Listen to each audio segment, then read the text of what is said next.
Election হবে, তারপর আদালত খুলবে। মামুদির সর্বশেষ মামলা রয়েছে আদালতে, সেটা নিয়ে আবার বিপরীত পক্ষ টানাটানি শুরু করবে।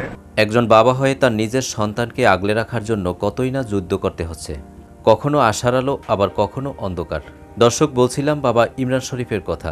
কোনোভাবেই উনাদের যথেষ্ট না, 4 বছর এরকম করলো আদালতে, আবার টানাটানি করবে। টানাটানি করলেই তো টাকা ইনকাম হয়, এবং সর্বচেষ্টা করছে ওরা যেন আমুদি লায়লাকে ঘর থেকে সরিয়ে যেন পাঠিয়ে দেয় দূরে। আমি তো বলেছি, এটা আমার মরা শরীরের উপর দিয়ে না হলে আমি হতে দেবো না। নির্বাচনের পর নতুন বাংলাদেশ পেয়ে সবার মনে অনেক আনন্দ, কিন্তু বাবা ইমরান শরীফের মনে হাজারো দুশ্চিন্তা। কারণ 3 মেয়েকে কাছে পাওয়ার জন্য 4 বছর যাবৎ লড়াই করে যাচ্ছে বাবা ইমরান শরীফ। কিন্তু সরকার পরিবর্তনের কারণে মামলার পুরো প্রক্রিয়া আবারও পরিবর্তন হয়ে যাবে। হঠাৎ এই বিষয় নিয়ে হতাশ বাবা ইমরান শরীফ। সর্বশেষ দেশবাসীর কাছে দোয়া চাইল বাবা ইমরান শরীফ, তার 3 মেয়েকে যেন কাছে রাখতে পারে। কোথায় যাব, কি করব বলেন? আমারই দেশ, আমারই আদালত, আমারই ভাষা, অথচ আমারই দেশের কিছু মানুষ কিরকম সম্পূর্ণ টাকার জন্য নিজে আরো বিখ্যাত হওয়ার জন্য। দর্শক, কেমন লাগলো আজকের নতুন আপডেট পেয়ে অবশ্যই কমেন্ট করে জানিয়ে দিন।